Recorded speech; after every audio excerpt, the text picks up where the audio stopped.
श्रीराम जय राम जय जय राम. श्री सद्गुरु ब्रह्मचैतन्य गोंदवलेकर महाराजांचे प्रवचन. 29 मे. भगवंताची तळमळ लागायला पाहिजे. ज्याला जे आवडते ते आपण केले तर त्याला गोड लागते. भगवंताला प्रेमाशिवाय दुसऱ्या कशाचीच गरज नसते. भगवंताचे प्रेम यायला त्याच्याशी आपलेपणा लावून ठेवावा. भगवंत जोडल्याशिवाय नाहीच राहणार असे ठरवावे. भगवंत जोडावा हे ठरल्यावर मला लोक नावे ठेवतील याचा कशाला विचार करावा. निश्चय आहे तेथे सर्व काही सुचते. तळमळ लागली म्हणजे मार्ग साधू संत मार्ग दाखवायला सतत तयार असतात. मात्र आपण आपली देहबुद्धी बाजूला ठेवून त्यांना शरण जावे. सर्व जग जर भगवंताचे आहे तर मग काळजीचे कारण काय. उपाधी कोणी लावून घेतली. माझी मी निर्दोष होईल तेव्हाच लोक मला तसे दिसतील. आपल्या सर्व अवगुणांना कारण म्हणजे मी रामाला विसरलो हेच आहे. परमात्म्याचा विसर पडतो हेच खरे पाप. कोणी पाहत नसेल तिथे वाईट कर्म आपण करतो, पण भगवंत चोहोकडे पाहतो अशी जाणीव ठेवली म्हणजे असे पाप घडणार नाही. कोणतेही कर्म करताना फळाची आशा धरली तर ते घातक होते. ज्याने भगवंत जवळ आणला जातो तेच चांगले कृत्य.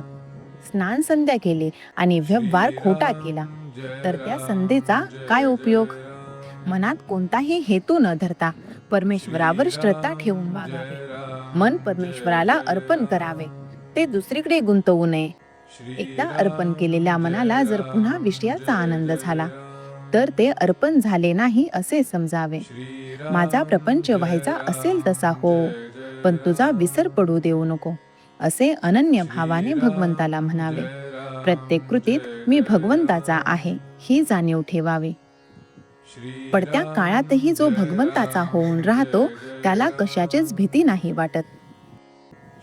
पांडवांच्या जवळ प्रत्यक्ष भगवान असताना त्यांना किती संकटे सोसावी लागली. संकट येऊ देऊन मग त्यातून बाहेर काढण्यापेक्षा भगवंताने संकटे टाळलीच का नाहीत. याचे उत्तर देणे सोपे आहे.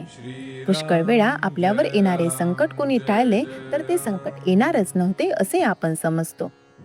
खरे सांगायचे म्हणजे संकटे ही आपल्या कर्माचीच फळे असतात. संकटांमध्ये भगवंताच्या अस्तित्वाची जाणीव राहिली तर ती आपल्याला समाधान देते. ज्यांना सर्व अनुकूल आहे त्यांना देखील समाधान हे नसतेच. म्हणून ज्यांना तितकी अनुकूलता नाही त्यांनी त्याबद्दल असमाधान ठेवण्याचे कारण नाही. कारण समाधान हे त्यामध्ये नाहीच नाही. असमाधान हा रोग सर्वांचा एकच आहे आणि भगवंताचे स्मरण हे औषधही सर्वांना एकच आहे. ज्याचे समाधान भगवंतावर अवलंबून आहे त्याचे समाधान कोणत्याही परिस्थितीमध्ये टिकेल.